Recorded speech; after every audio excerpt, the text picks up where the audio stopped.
12वां सूत्र देखो, क्लेश मूल। क्लेश जिसका मूल है जी। ऐसा कौन है? कर्माशय है ना जी। वो कर्माशय किसको देने वाला होता है? दुष्ट और अदृष्ट जन्मों को देने वाला। जी। दुष्ट जन्म वर्तमान, अदृष्ट जन्म वर्तमान जीवन के आगे वाला। जी। ये समझना है ना। तो कर्माशय का लक्षण क्या किया? क्लेश मूल होने, जिसके मूल क्लेश, जिसका कारण क्लेश। दूसरा क्या किया? दृष्ट और अदृष्ट जन्म से जाना जाना, अनुभव किया जाने वाला है ना। कर्माशय, कर्म से आशयो मतलब संस्कार का, कर्म के संस्कार का समुदाय। इसको क्या कहें? जो कर्म किए हैं तुमने, उस कर्म के संस्कार के समुदाय वो क्या कह रहे हैं? कर्माशय। वो क्या है? क्लेश मूलक होता है। उसका कारण क्लेश होता है। वो क्या फल देता है? तो दुष्ट जन्म, अदृष्ट जन्म। दुष्ट जन्म और अदृष्ट जन्म से जाने वाला ये कर्माशय में क्लेश मूलक है। ये हमने आपको कर्माशय के बारे में बताया। क्लेश मूल कर्माशय दृष्टादृष्ट जन्म दे है ना। अब हम चल रहे हैं सती मूले तद्विपाको जात्यायुर्भोग। सती मूले तद्विपाको जात्यायुर्भोगाः।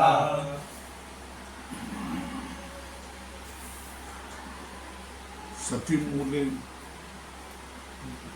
मूल होने पर तद्विपाक कर्माशय का विपाक फल देने के लिए तैयारी करना, इसको कहते हैं विपाक है ना। उसका मूल क्या है? क्लेश। सती मूले तद्विपाक। मूल होगा तो कर्माशय का क्या होगा? विपाक होगा, मतलब दृष्ट अदृष्ट फल देगा। और मूल नहीं होगा, मूल को नहीं क्लेश बता दिया। क्लेश मूल कर्माशय दृष्टादृष्ट जन्म देगा। इसलिए आपको याद किया है कि कर्माशय का मूल क्लेश होता है और वो दुष्ट और अदृष्ट जन्मों को देने वाला होता है। ये फल उसका हो गया ना। ये सूत्र में किया है कि सती मूले तद्विपाक जातिर आयुर्भोग। क्लेश होने पर, उस कर्माशय का मूल क्लेश होने पर उसका विपाक होता है। विपाक होता है मतलब वो फल देने योग्य बन जाते हैं। फल का पाक होता है। जैसा तंडुल हम लेवे और चूल्हे पर रखे, पानी डाले और वो करे तो वो पक जाते। पक जाते तो खाने योग्य हो जाते, भोग करने योग्य हो जाते। केवल तंडुल हम खा नहीं सकते।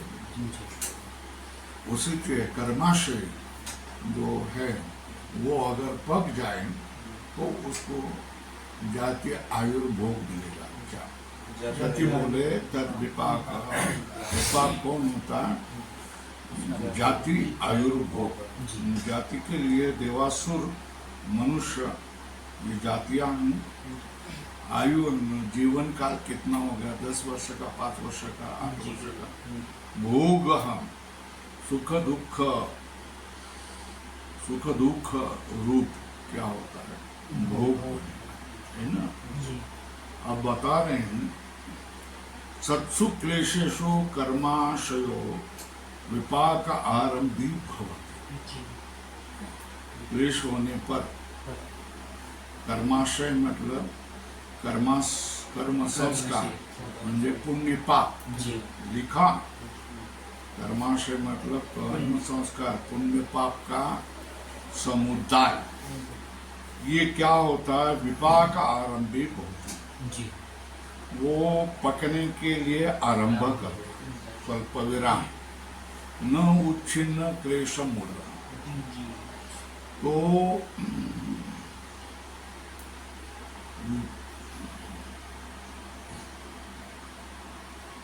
जिसका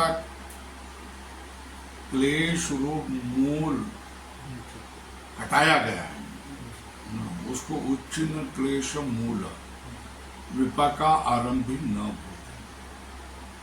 क्लेश है,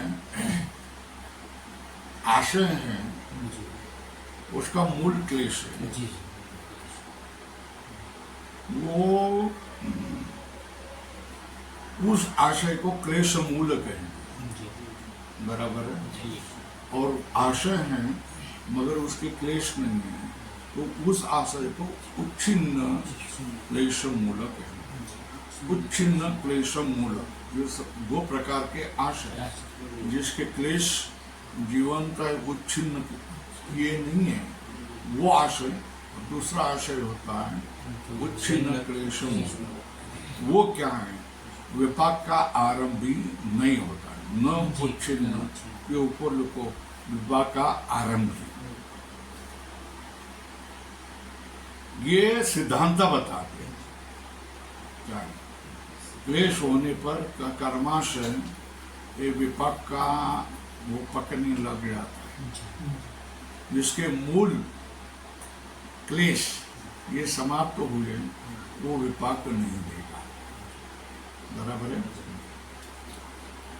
कैसा, यथा तुषा अनवद्धा, अनवद्धा मतलब ढका हुआ, तुषा मतलब उसके भूस, शाली तंडुला, शाली एक भात का एक जाति है, तंडुल भी एक भात की जाति है। तुषा से घिरे हुए शाली तंडुला, ये क्या, उसका बीज का दग्ध नहीं होया, उसके लिए कहते अदग्ध बीज भावा, है ना। जिसका बीज दग्ध नहीं हुआ है उसको कहते अदग्ध बीज भावा।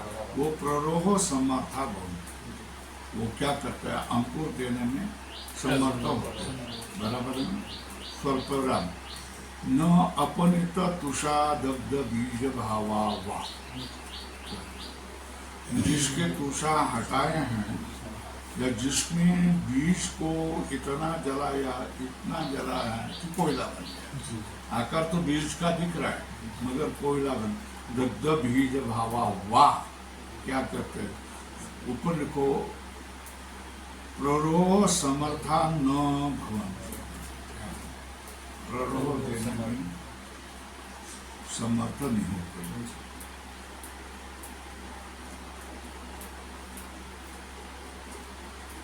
हो गया।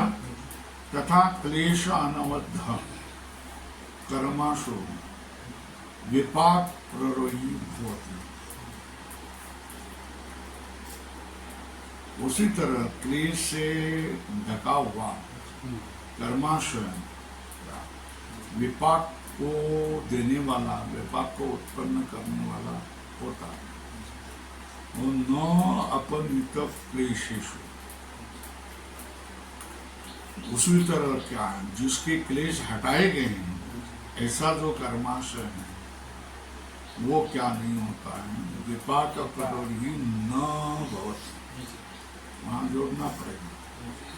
अपनित क्लेशो न विपाक प्ररोही भवति, अथवा प्रसंख्याम दग्ध क्लेश बीज भावो वायु, प्रसंख्याम रूप अग्नि से मतलब विवेक रूप अग्नि से उसके बीज भाव अगर दग्ध किया है तो वो भी क्या होता है, विपाक को आरंभ नहीं करता है, फल देने के लिए समर्थ नहीं होता है।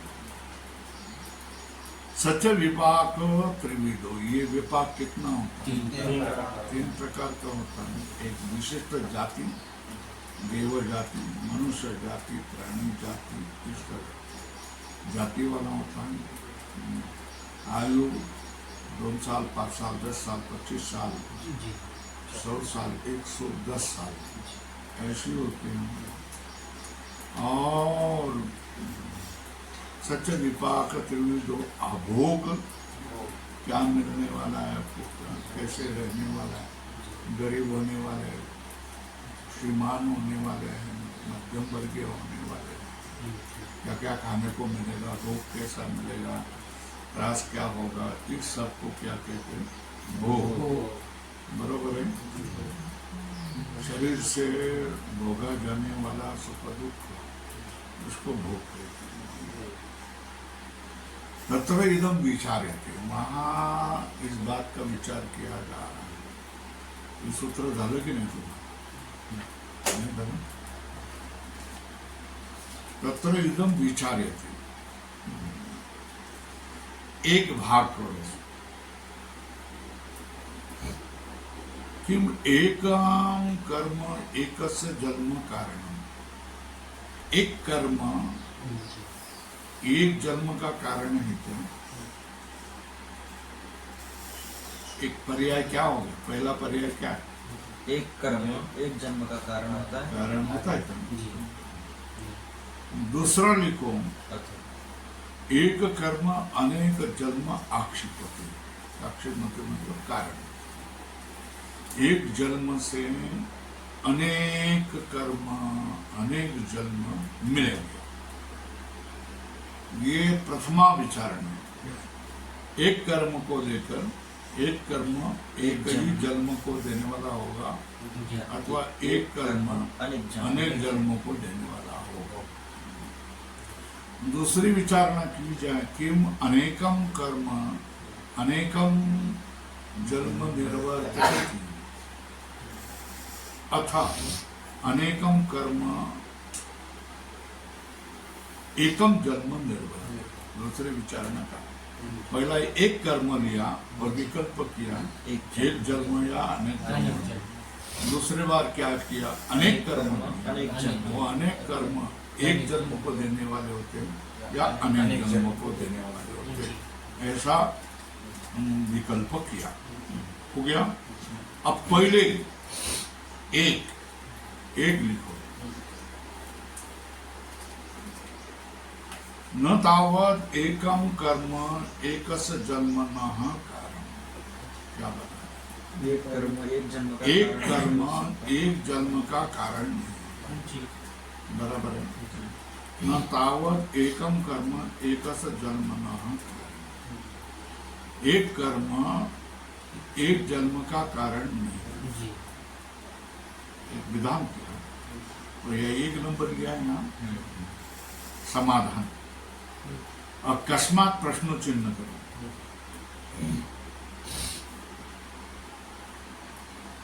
अनेक काल प्रतीतस्य असंख्येयस्य अवशिष्टस्य का अर्थ है अभुक्तस्य। ऊपर लिखो, अनेक काल से संग्रहित किए हुए असंख्येय, जो जिनका भोग किया नहीं है, अभुक्तस्य कर्मणः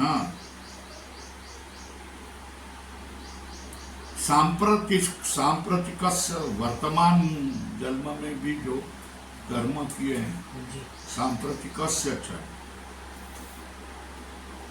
फल क्रम अनियमात। कौन सा कर्म किसको जन्म को देगा, इसका कोई निर्णय नहीं होता, क्योंकि असंख्येय कर्म है ना, उसको भोग किया नहीं गया है। और वर्तमान कालिक सांप्रतिक जन्म न जो हो रहे कर्म, उनका क्रम क्या होगा? ये कर्म इसको, ये कर्म इसको, ये कर्म इसको, ऐसा नहीं। तो पुण्य कर्म से मुझे स्वर्ग मिलेगा, ये निश्चित होगा क्या? नहीं है। कौन सा पुण्य कौन सा पाप, ये मालूम नहीं। उनका कर्म क्या है, उनका विपाक कैसा होगा, ये कुछ मालूम नहीं। तो उसमें क्या हो गया, अनाश्वास प्रसंग हुआ। मैं पुण्य करूं, मैं कर्म कर रहा हूं, ये पुण्य से मुझे स्वर्ग मिलेगा, ये अगर निश्चित हो तो ही मनुष्य क्या करेगा, पुण्य कर्म करने के लिए आश्वस्त होगा। मगर जो अनेक जन्म से संचित कर्म है और वर्तमान जन्म से संचित कर्म है, उनका क्रम अगर मालूम नहीं होगा, है ना, तो उसका जन्म के बारे में हम कैसे क्या बोल सकते हैं, नहीं बोल सकते। न तावत एक कर्म, है ना, एकस्य जन्मस्य कारण अनादिकाल प्रचितस्य असंख्येयस्य अवशिष्टस्य अभक्तस्य कर्मण सांप्रतिकस्य च, वर्तमान काल में किए हुए भी कर्म, उनका इस कर्म से ये मिलेगा ऐसा फल कर्म निश्चित न होने से अनाश्वासो लोकस्य प्रसक्त, अविश्वास होगा, कर्म करने में ही क्या हो गया, अविश्वास होगा, लोकस्य प्रसक्त सच अनिष्ट, कर्म करने में लोगों को विश्वास नहीं, जैसे आज के जन्म में किसी ने देखा है ना, तो अनाश्वास लोकस्य प्रसक्त वो क्या है, अनिष्ट पैराग्राफ।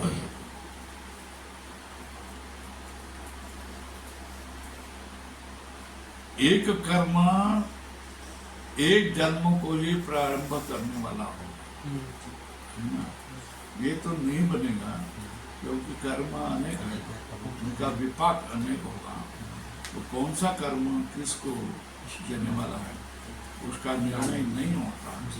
इसलिए किसी का कर्म करने में विश्वास नहीं होगा, ये अनिष्ट बात हो गया ना।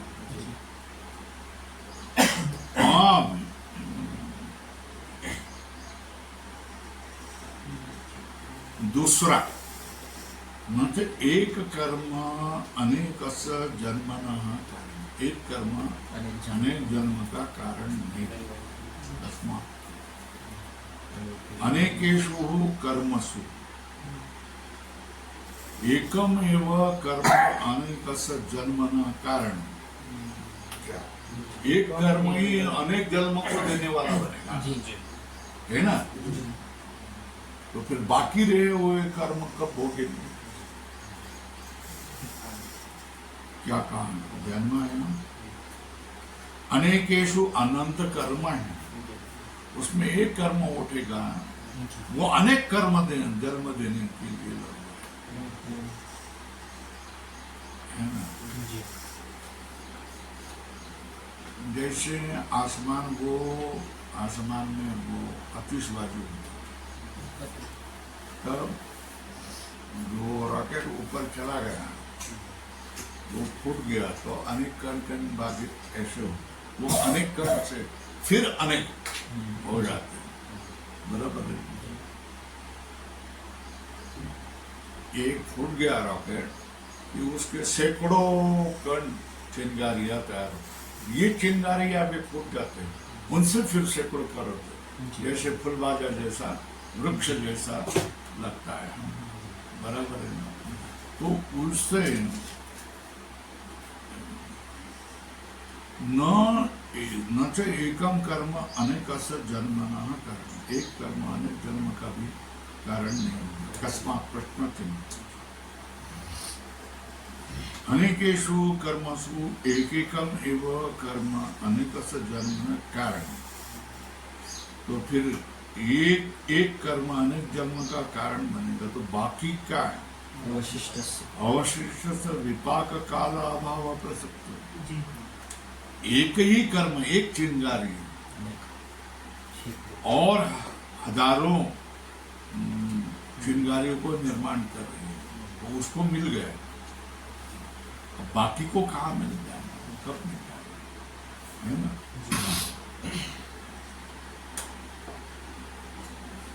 अनेकेषु कर्मसु एकैकस्य कर्म अनेकस्य जन्म कारणम् इति अवशिष्टस्य बाकी को कर्म को एक ही कर्म ने अनेक जन्म दिया ना, जी वो अनेक जन्म भोगने पड़ेंगे ना, जी तो बाकी कर्म का क्या होगा? ये समझ में है। अवशिष्ट विपाक काला भाव प्रसक्त सच अपनी अनिष्ट, दूसरे की भी बात होगी, है ना। अब तीसरों की बात,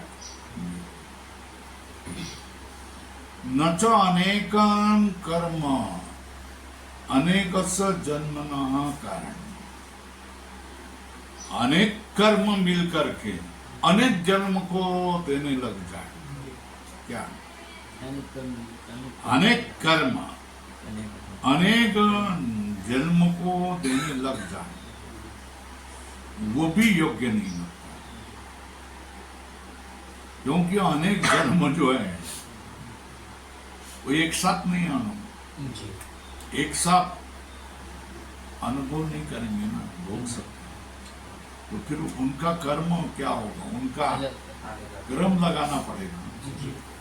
वो तो क्रम लगाने कौन सा कर्म क्या भोग देगा, ये अनुभव नहीं आएगा। तस्मात् तद अनेकम जन्म युगपत न संभव, अनेक जन्म एक साथ भोगना ये तो संभव नहीं। जी क्रमेण वाच्यम, तो तथा च पूर्व दोष अनुसंग, पूर्व दोष मत क्या है?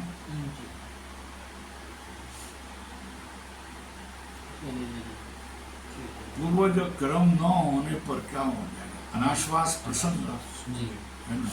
तद अनिष्ट स अनिष्ट, इस कर्म से ये फल मिलेगा ऐसा कुछ नहीं कर सकते हैं, क्योंकि असंख्य कर्म असंख्य जन्मों को दे रहे हैं। जी वो किसका क्या कर्म है कुछ न होने से उसमें विश्वास नहीं होगा, कोई पुण्य कर्म करने के लिए तैयार नहीं है। अब आगे वाला जो बता रहे हैं, एक भविक अनेक भविक वगैरह जो कर रहा है, वो हमारे थोड़े समझ में नहीं आ रहा है, हमको थोड़ा सा क्षमा करो, है ना। बताने का प्रयत्न कर रहे हैं, मगर इसका स्पष्टीकरण कहाँ मिला नहीं, देखा हमने। तस्मात् जन्म, किसी भी जन्म, है ना, कोई भी जन्म हुआ है और कोई भी मरण हो, है ना। तस्मात् जन्म प्रायणांतरे कृतः पुण्य अपुण्य कर्माशय प्रचय, है ना। जन्म और मरण, प्रायण का अर्थ है मरण, बराबर है। जन्म और प्रायण के मरण के अंदर जो किए हुए कौन, पुण्य अपुण्य कर्माशय प्रचय, प्रचय मतलब सम, पुण्य और अपुण्य कर्म के जो प्रचय हैं वो विचित्र हैं, है ना, विलक्षण है, वो समझ नहीं सकते हैं। मगर वो क्या होगा, कोई प्रधान बनेगा, कोई उपसर्जन मतलब गौण बनेगा। देखो, प्रधान उपसर्जन मतलब गौण भावेन अवस्थित, है ना। वो प्रधान और गौण भाव से क्या होता है, रह जाता है, और प्रायण मरण से वो अभिव्यक्त हो जाता है ना। वो कर्माशय मरण से क्या होता है, अभिव्यक्त हो जाता है, और एक प्रगटक मरणम प्रसाद, उस सब का क्या, उस सबका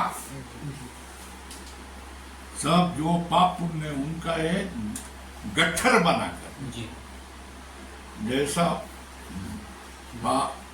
जैसे क्या हो गया, घास तुम अलग अलग रखे हो, या तुम जो कटे हुए ज्वारी के टाट हैं वो अलग अलग फैले हो, वो अलग अलग फैले होना और उसकी पेंडी बांध देना, जी ये दो अलग है ना। जी तो पुण्य ऐसे फैले हुए नहीं, पाप पुण्य का एक गट्ठर बन गया। जी तो उस एक गट्ठर से घटके न मरणम प्रसाद्य, उससे मरण को सिद्ध करके सम्मूर्छित, सम्मूर्छित मतलब आगे एक होकर, जी व्यक्त होकर, जी मूर्त होकर एकमेव जन्म करो। क्या करता, एक ही जन्म को करता।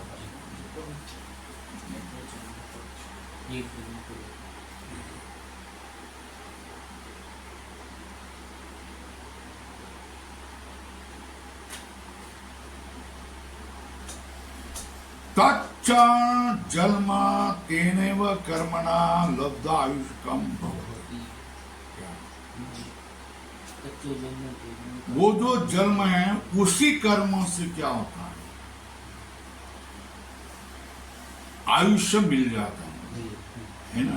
जन्म होना वो कर्म, तच्च जन्म तेनेव कर्मणा, उसी कर्म से आयुष्य वाला भी हो जाता है। तस्मिन आयुषी, जो मरण देने वाला कर्म है ना, उसका गट्ठर है, उससे ही क्या होता है, नया जन्म मिलता है, उससे ही आयुष्य मिल जाता है, उससे ही कर्मणा भोग संपद्यते, है ना। तो ये कर्माश्रय जन्म देने वाला है, आयु देने वाला है और भोग देने वाला है, इसलिए त्रिविपाक अभिधीयते, है ना। इसलिए उनको एक भविक कर्माशय उक्त इति, इसलिए उसको क्या कहा गया है, एक भविक। एक भविक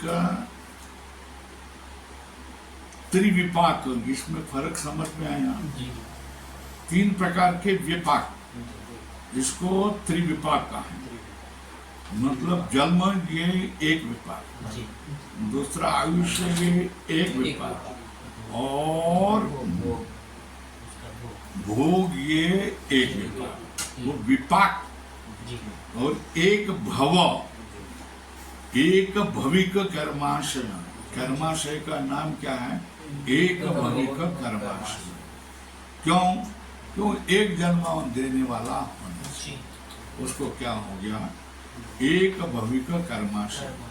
ये क्या किया, सामान्य रूप से कर्माशय को बता दिया, किसी में भी होने वाला, इसलिए इसको लिखो औत्सर्गिक एक भविक विपाक।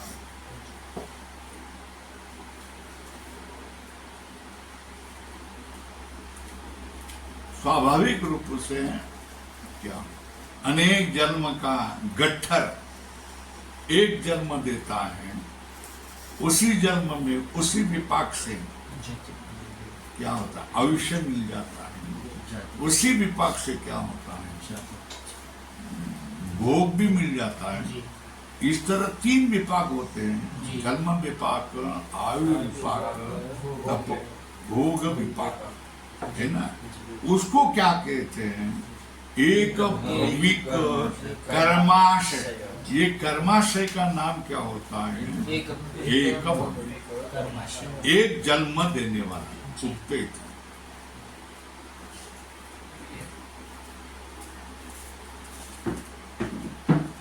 बराबर है। इसको क्या कहा गया है, औत्सर्गिक एक विपाक। खड़ा, इतने पैराग्राफ में खड़ा ऐसा लिखो, ऐसा औत्सर्गिक एक विपाक।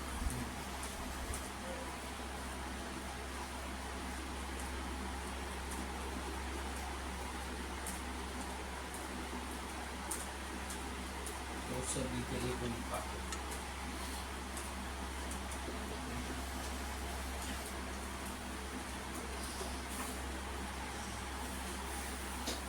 जो कोई भी कहीं भी जो स्वाभाविक एक अभविक कर्म विपाक है ना, जी। कर्माशय जी एक अभविक कर्माशय, वो 3 विपाक देने वाला होता है। जी कौन सा? जाति आयु जाति आयु, बराबर है ना, 3 विपाक देने वाला होता है। मगर इससे दुष्ट जन्म वेदनीय ऐहिकस्य कर्मण त्रिविपाकत्वं व्यवच्छिन्नति। मगर इस जन्म से जाना जाने वाला, इस जन्म में जो तुम कर्म कर रहे हैं, जी है ना, ये जन्म जिसका अनुभव आ रहा है हमको, उस जन्म का, उसको कह रहे हैं दुष्ट जन्म वेदनीय। वो किसको करेगा?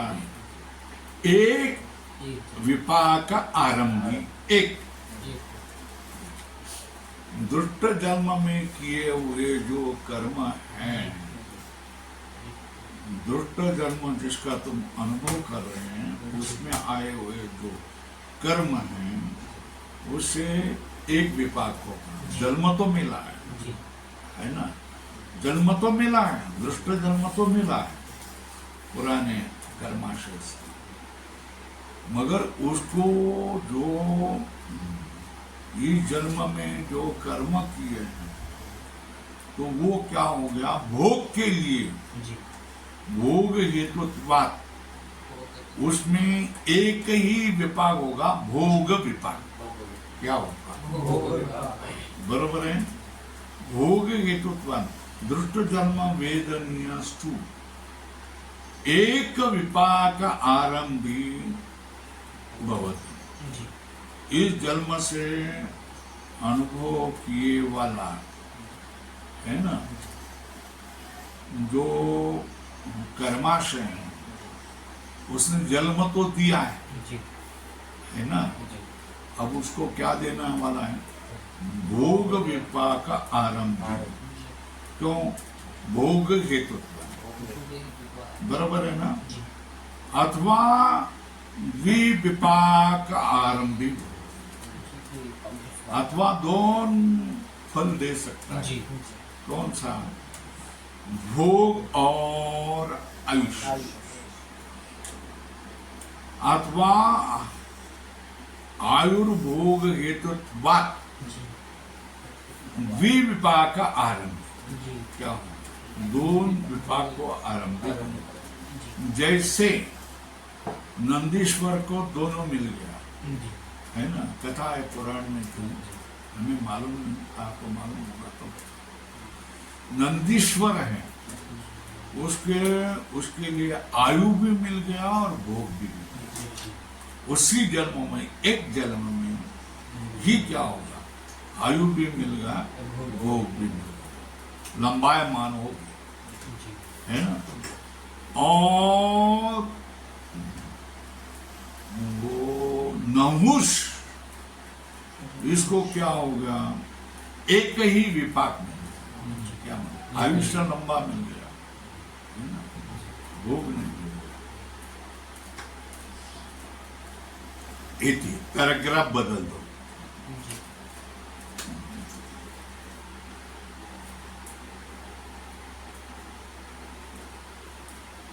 अब क्लेश, कर्माशय और वासना, इसमें फर्क कर रहे हैं। इसमें कर रहे हैं, कर्माशय और वासना में फर्क कर रहे हैं।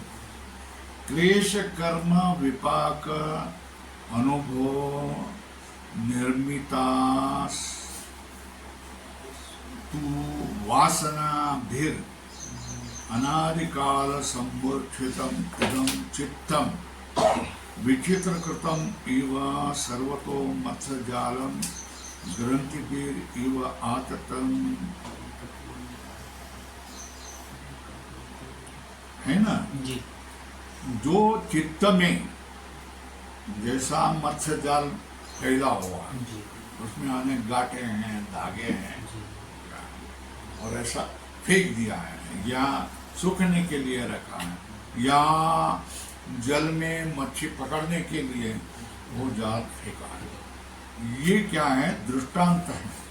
किसके लिए? चित्त के लिए, है ना। वो चित्त कैसे है? क्लेश कर्म, क्लेश उससे होने वाले कर्म, जी उसका विपाक, इससे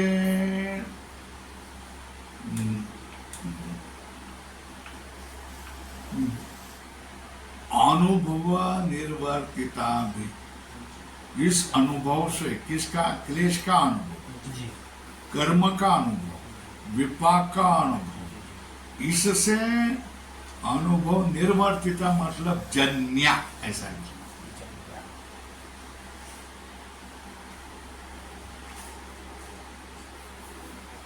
जन्या विस्तु वासना भीर, जन्य वासनाओं से अनादिकाल समूर्छितम इदम चित्तम, अनादिकाल से भरा हुआ है, अभिव्यक्त हुआ है ऐसा ये चित्त।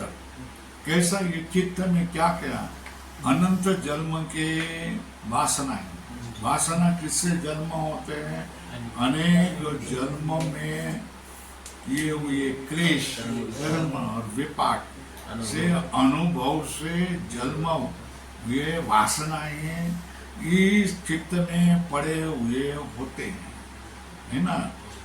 विचित्र कृतम, विलक्षण, भिन्न भिन्न रूप से, रंग बिरंगी रूप से जैसा होता है चित्र, वैसा ही पाप पुण्य रूप से विचित्र कृतम। और ये कैसा है? दृष्टांत दिला है। सर्वतो मत्स्य जालम ग्रंथि भीर इव आत्तम, है ना। कोटक बंद किया। एता अनेक भव पूर्विका वासना, अनेक भव पूर्विका मतलब अनेक जन्म होने वाले वासना। पूर्विका का अर्थ है जन्या। क्या? अनेक भव पूर्विका, अनेक अनेक भव पूर्विका, एक भविक जान लिया, अनेक भव पूर्विका। पूर्विका लिखा है ना जी। ये पूर्विका महत्व था। पूर्विका मतलब अनेक जन्म के अनुभव से जन्म। ये कौन रहेगा? वासना। अनेक जन्म भव पूर्विका वासना।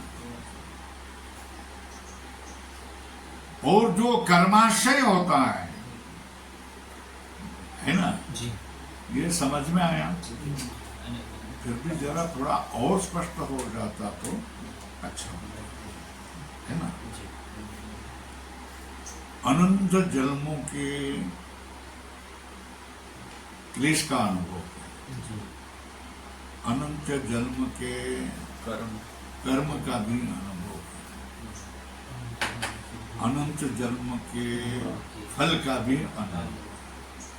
ये सब, इन सब का अनुभव किया ना, तो अनुभव किया तो संस्कार होगा, है ना। तो संस्कार होगा, वो संस्कार किसमें पड़ेगा? इस अनादि काल से सारे वासना जिसमें बड़े भरे पूरे हुए हैं, ऐसा कौन हो गया? चित्त। जैसा क्या हो गया? जाल बिछा हुआ है, उसमें अनेक डोरे, अनेक धागे, गांठे। उसी तरह ये चित्त में भी अनंत जन्मों के कर्म, क्लेश, कर्म के फल, विपाक, इसके अनुभव के संस्कार पड़े हुए होते। इसको क्या कहा है? वासना। ये भी संस्कार है ना। क्या? वासना भी संस्कार है ना। क्या वासना? क्या संस्कार ही है ना। वो कर्माशय, कर्माशय भी संस्कार है ना। जन्म, आयु, वो देने वाले भी संस्कार। वासना और कर्माशय में फर्क कर रहे हैं, जी है ना। वासनाओं को क्या कहा है? अनेक भवपूर्विका अनेक भवपूर्विका अनेक भवपूर्विका वासना। कौन है? वासना, वासना। बराबर है। और यस्तुयम कर्माशय, है ना, जी एष एक भविका इति उक्त न। क्या? जो कर्माशय है तो एक ही जन्म देने वाला। कर्माशय भी संस्कार है और वासना भी संस्कार। वासना तो कैसे रहेंगे? अनेक जन्म से अनेक भवपूर्विका अधोरेखा किया है। जी और वासना एक लिखा, एक यस्तुयम कर्माशय, ये भी क्या है? संस्कार है। वासना भी संस्कार है, जी कर्माशय भी संस्कार है, मगर वासना अनेक भवपूर्विका। जी यस्तुयम कर्माशय एक भविक, मतलब एक जन्म का फल देने वाला। जी एक जन्म का ये समझ में आया? वासनाएं अनेक जन्म से संस्कारित जी के संस्कार चित्त में पड़े हुए हैं वो। और क्या हो गया? कर्माशय जो कहा है ना, वो कर्माशय मतलब क्या है? एक जन्म देने वाला। जी एक थोड़ा सा अधिक स्पष्ट हो जाता तो मुझे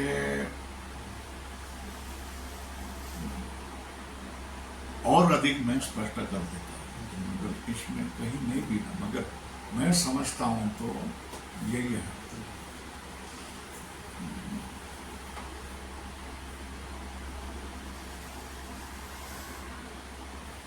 वासना मतलब जैसे तुम्हारे कोठार में जी क्या अनेक दाल मसाले और चावल पड़े हुए है ना। कौन कहाँ आ जाएगा मुझके मालूम, मगर उससे खिचड़ी बनानी तो अंदर जाएगा, चावल उतारेगा, इसका कुछ लेगा, इसका कुछ लेगा, तेल लेगा, और उससे क्या होगा? ओदन बनेगा। बराबर है। बड़े रहना और एक जन्म देना, इसमें समझ में आया कि इस चित्त में अनेक जन्मों के अनुभव वासना रूप से पड़े होते है ना। उसमें से कुछ कर्म से एक होते हैं, जैसे खिचड़ी के लिए हमने थोड़े से ये लिया, थोड़ा सा ये लिया, तो ये होते जो जन्म देता। जी ये समझ में आया क्या? कैसे बताएंगे? कोठार में चावल पड़े हैं, दाल पड़े हैं, मसाले पड़े हैं, सब कुछ पड़ा है ना। ये कष्ट कौन से? वासना स्थानीय है ना, कोठार है।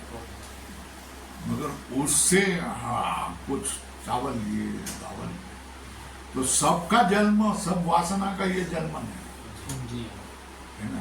तो उसमें से कुछ इकट्ठे किया, सबको इकट्ठा किया, पकाया, तो खिचड़ी का है ना। उसी तरह ये जन्म हमको, ये जो कोई जन्म मिला है, तो जन्म देने वाले वासनाओं का गट्ठर अलग हो गया, उसको कर्माशय कहते हैं। क्या कहते हैं? ये समझना है। सारे वासनाएं और जन्म देने वाले वासनों का गट्ठर, उसको क्या कहते हैं? कर्माशय। तो कर्माशय एक भविक ही होता है, एक जन्म ही देने वाला, दूसरे जन्म को देने वाला दूसरा कर्माशय, तीसरे को देने वाला तीसरा कर्माशय। ये समझ में आया?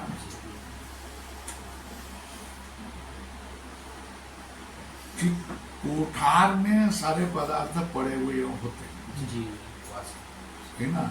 उसी तरह चित्त में अनेक जन्म के कर्म, आयुष्य और भोग से, अनुभव से पड़े हुए संस्कार होते हैं। जी उन सबको पड़े हुए संस्कारों को क्या कहा जाता है? वासना। सुना बरोबर है। जी उन वासनाओं में से कुछ वासनाएं से एकत्र हो गई, तो उसमें जो वो वासनाएं क्या करेंगे, एक जन गरज पाड़ो नक्की हो सब,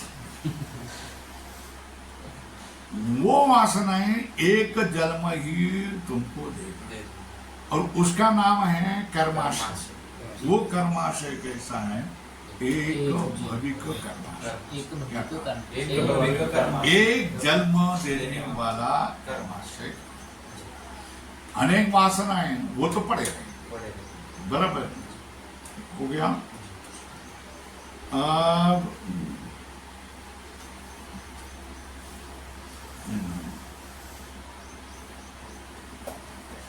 वासना बताई ना,